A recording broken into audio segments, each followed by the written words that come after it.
As much as I like answering religious questions, we all know that the religious questions are ultimately dumb. They are meant to appeal to the emotions, not to the intellect, and that's doing rationality ass backwards. Still, we can learn something from the abject stupidity of the religious, so let's take another look, but I predict it won't go well.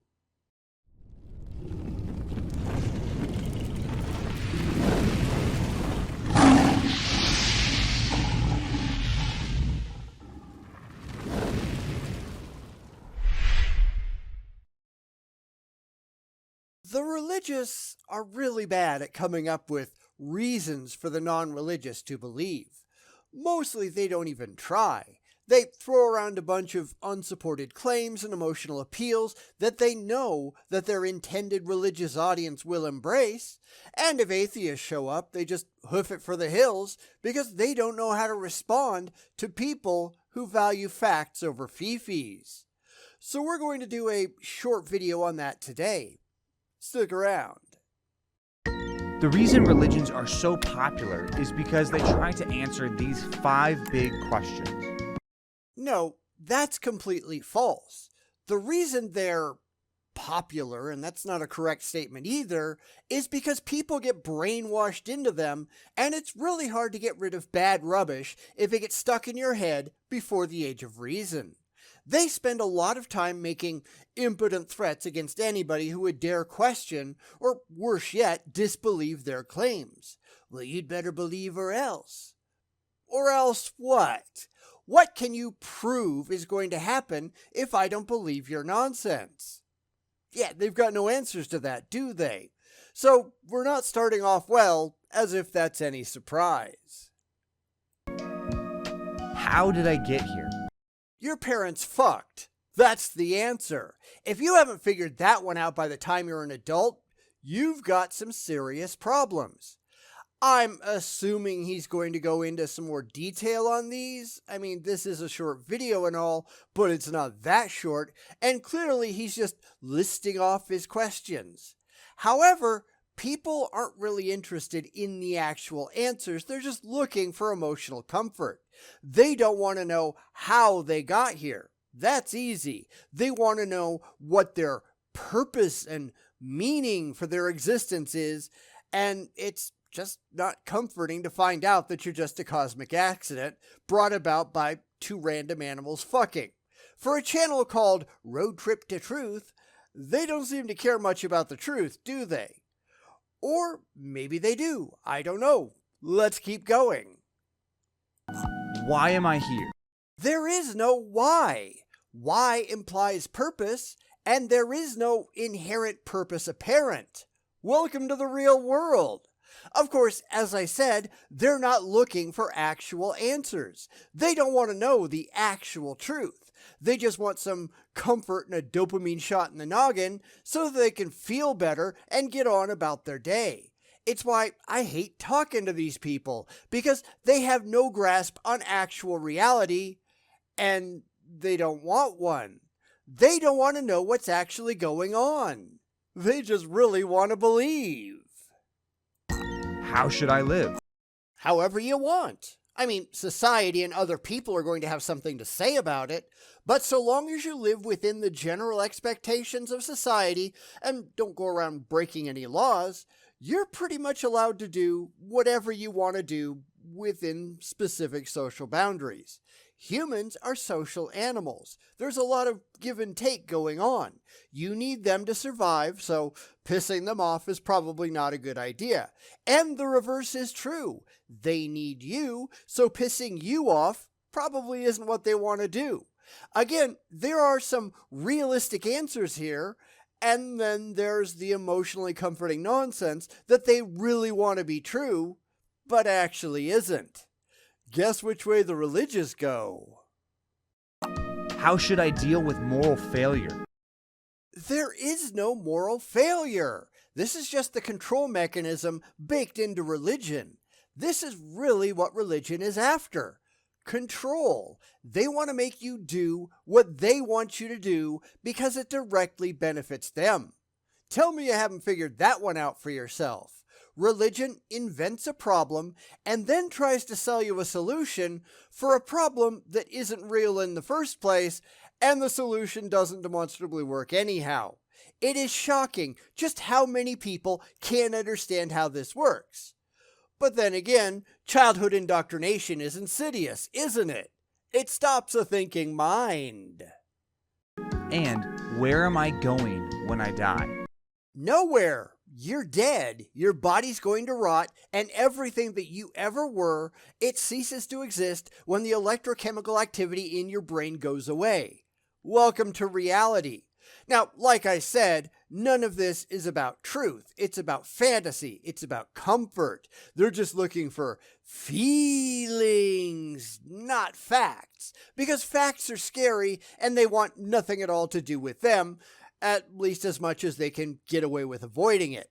That's still stupid, though. It's why the religious are just overly emotional children that have never grown up and learned how to deal with the real world in which they live. If you think that's a good thing, you are out of your ever-loving mind, which, yeah, that's actually true for most theists, isn't it? Whether you believe in God or not, everyone, from Aristotle to Ariana Grande, tries to answer these 5 questions because they're hardwired into our DNA. No, they're not. They're common in society because religion has had an unfortunate impact on society for many, many, many, many years. We're at the point of the chicken and the egg. Which came first? Who the hell knows? Religion and culture are now unfortunately interlinked, and it's really hard to tell which one is leading the other around by the nose. Still, from a rationalistic and skeptical perspective, it's still all nonsense. We have answers to all of those questions. Not just what I want to believe, but demonstrable evidence-based answers that are true for everyone whether they like it or not. That doesn't make any of it worthwhile, though. People are just dumb, and that's kind of a problem. And much like a computer needs an operating system to run. No, they don't. Honestly, I don't ask most of those questions. Now, that might not be fair because I've lived a lifetime and I've had plenty of time to do that, and I've been religious, where a lot of that is just shoved into your head against your will. But for questions like the second and fourth, I would never bother with those. Why is an irrelevant question. It assumes things that are simply not in evidence. There is no reason, no matter what you wish was true. And I don't give a damn about your wishes and your dreams. I'm too busy living in the actual world that exists. Secondly, how do I deal with moral failure? What moral failure? This is also assuming things that are not demonstrable in reality. Unless you're coming to this from a particular religious perspective, these are really stupid questions. I have no moral failure because morality is subjective. There is no objective morality for me to fail at. You could say, well, you break the law. But I don't. Not in general. I've never been arrested, never been to prison, never seen the inside of a jail cell. Hell, the last time I got a speeding ticket was, I don't know, more than 20 years ago? I don't know, probably more than that. So what? So please tell me what moral failure I have that you can demonstrate is actually moral beyond my book says a thing. Because you can't. So all of this is just stupid. And where am I going when I die? You're going into the ground just like everybody else. Or you're going to get burned up and be put in a pot. Whatever you happen to decide for yourself, that's kind of up to you. That's the demonstrable science. You and your childish feelings can take a long walk off a short pier. I think you're a moron. You and I need answers to these 5 big questions to run. In fact, having the wrong answers or simply ignoring these questions will lead to a jacked up operating system. And I love how he types in evolution, because that's actually the answer. Just because you don't like it doesn't stop it from being true, and that's the problem with the religious. They don't care about the truth, not one bit. They are only looking for comfort. These are things that they just really want to be true, not that actually are. They don't care about the truth, which is why they can only argue from their own religiously polluted perspective. This is why they don't want to talk to us, because we'd take this apart and laugh at their preconceptions. The only ones incoherent here are them. They don't want to live in the real world. That's why religion was made up in the first place, to come up with comforting answers to questions that we weren't equipped to answer at the time, and to provide comfort to people who are just too terrified to deal with any of it. That's not something that you should be proud of. But the religious have lived in fear for so long that they've turned ignorance and magical thinking into a virtue. It is not a virtue. It is the sign of a diseased mind. How so? Existential anxiety. I have none. None whatsoever. In fact, the most anxiety-ridden people that I ever run into are the religious. People who are terrified of their imaginary friends, people who are terrified of everyone around them, and let's be honest, these people are terrified of themselves. They're terrified of their own body. They're terrified of their own impulses. They're terrified of their own thoughts. These are people who detest their own bodies and their perfectly normal and natural human desires. Their religions have poisoned their minds. The people who can deal with reality and be honest about it and just deal with how things actually are, those are the people who have no anxiety. You know, people like me. I'm not afraid of anything, at least nothing that I shouldn't be afraid of. If you drop me in a room with a dozen hungry lions, then sure, probably, but why would I ever allow myself to be put there in the first place? I live a pretty stress-free life. I accept reality as it comes, and I don't fear it. It is what it is. Maybe if the religious did that too, they wouldn't spend so much time looking silly, because it's mostly the religious that have these problems, at least in my experience. They're the ones living in terror, not me. Despair, depression, inexplicable angst, and even rage are all repercussions of running sloppy code. I'd say the same thing there too. None of those things describe me at all. I'm one of the least angry people that you'll ever find most of the time. Now, sure, I can get mad at actual injustice and stupidity, but day to day, very rarely. It takes a lot to get me going, and most of that is just, what in the hell is wrong with you levels of dumb stuff. There's a lot of dumb out there, but none of this is existential. It's just dealing with morons in your day-to-day life. I don't figure that counts because I'd be doing the same thing whether I was an atheist or a Christian or anything else. It's just not caused by my atheism. It's caused by stupid humans who really need to drop dead for the good of us all. What is this sloppy code? Any incoherent answers to the 5 big questions? Meaning answers you don't like, because that's what this always comes down to. What do you like? What do you want? What makes you feel good? And then you extend that to other people and assume that if they're not doing what you would like them to do, then they've got to be miserable. Except they're not, at least by and large. Now, I can only speak for myself, of course, but I'm doing just fine without your God. Better than ever, in fact. Not having to be afraid of an imaginary man in the sky has made my life wonderful. More wonderful, that's not the only thing, but that's not because I want to sin. In fact, other than the ridiculous religion-centric commandments, I don't sin at all. I don't drink, I don't smoke, I don't do drugs, I don't break the law in general, although there's some things that you can hardly avoid because there are laws about just about everything. But I don't cheat on my wife, I don't steal, I rape and pillage exactly as much as I want to, which is not at all. I do all of that without any consideration for your imaginary friend at all. Imagine that. Yes, I know that there are a lot of theists who will claim I'm stealing my morality from their religion, But that's bullshit. I don't even remotely pay attention to any religion beyond doing these videos. The second that I walk away from the computer, all thoughts of religion just evaporate and I just live my life entirely religion-free. The only thing I really do when making these videos is roll my eyes at how childish and pathetic and stupid it all is. So it's not like I'm a secret Christian or anything.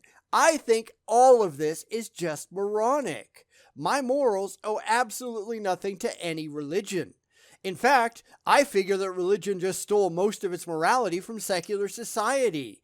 That's why they aren't even trying to keep slaves anymore. I mean, mostly. Some do. There are some who would if they could. But we won't go there. A lot of them are still trying to treat women as second-class citizens because they're assholes. But ideas move very slowly among the religious. Eventually, someday, maybe, they might get over that part. But, religion might die off entirely before that. Who knows? Why? Because, as we all know, they just really want to believe, don't they? Answers that do not correspond to reality. You mean like yours? Because my answers are absolutely realistic based on the best information that we currently have about what's really going on. Yours are based entirely on fantasy. You have no evidence to back any of it up. You just really want it to be true for emotional reasons, not rational ones. It always amuses me when they make these claims that are obviously not true. It's all, my book says a thing, and I really want it to be true, and I have faith. But that means nothing, does it? In fact, I just talked to someone on Reddit who was trying to explain what God is like. Okay, how do you know that? Not what your religion says, since they know no more than you do. Not what you read in a book, because it knows no more than you do. The people who wrote it had no way to know any of the things that you're claiming. Not what you really want to be true. How do you know? No, knowledge, not belief, not faith, knowledge that your God exists at all, much less has the characteristics that you're claiming. And they don't have an answer for that. It's just, well, it seems to me. So what? This is a question we need to be asking a lot, since it is the basis for most of the arguments.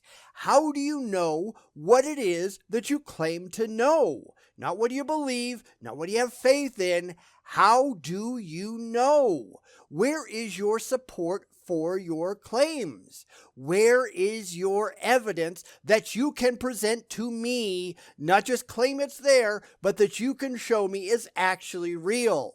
Because they have nothing. It's why the vast majority of my discussions with the religious end right there. Because they don't care if any of it is true. This leads to the question: which religious system, if any, has a coherent code? None of them. None at all. All of them start with assumptions that are not based on evidence. They are not based on facts. They are not based on things they can demonstrate to be true. They just really want to believe. And that is not rational, it's not coherent, and we need to stop playing along and call them out on it. It is no more coherent to say, God done it, than to say, invisible, intangible universe creating pixies done it. If you have no evidence that either of them are real, then stop making the claim that they are. And not, well, it just seems to me that there has to be a God, so I'm going to pretend it's my God because I really want it to be my God. That's stupid. No religion stands up to any kind of critical scrutiny. None of them can be looked at rationally at all. They all just self-destruct because they're based on faith and fifis, not facts and evidence, and that's all that really matters. Reality isn't here to make you feel good. It just is. You need to figure out how to deal with it without looking like a complete imbecile. And maybe the religious need to put a little more work into that. Who's with me? Hey, if you enjoyed this stop on Road Trip, I'm sure you're going to love the next one too. I'll stop you right there because this one sucked. I'm also not going to let him advertise, which is what he does after this, so we're going to cut that before he starts. If you care, the link to the original is in the description. You can go take a look at it for yourself, but there's really nothing there in the last 8 seconds or whatever of the video, so you're probably wasting your time. I know this is a little shorter than the norm. Sometimes they are, sometimes they're longer, whatever. But I thought it was important to spotlight the entire idiocy of these claims because he's just assuming that everyone is just like he is. He is being ridiculous, just like most of them are. I'd say all, but, I can't prove that, so most will suffice, at least the ones that I see. So, anyway, what did you think? Would any of this convince you that any religion is worthwhile? Let me know down in the comments. This was going to be a short video that would normally go to my patrons, but I wanted a wider audience because I think it's important to expose just how dumb these people are. Well, because my patrons have a lot of exclusive videos on their own, they're not going to miss this one, and they can still come here and watch it, so there you go. They don't really want to hear from us, do they? Although they can't get away from us, and that's why the number of downvotes outnumbers the upvotes by a significant margin on this video. Of course, he's not going to care. He's going to say, well, I'm a victim, because he's an asshole. He's not going to learn anything because he doesn't want to. He just wants to continue believing what makes him happy, true or not, because he couldn't care less about the truth. None of them care, even the ones that protest. The second that you dig into it, it's obvious that they don't, because they can't change their minds without that existential anxiety that he was talking about before. That's typical among the religious. They can't accept reality as it is. They have to try to make it into something emotionally comforting, and reality doesn't work that way. That's why these people get slaughtered. And they deserve it. They've earned it. This is why they fail so bad. This is why their downvote to upvote ratios are so awful. Maybe they ought to stop being so dumb. And I can say that about a lot of people, but I think these people need to start first.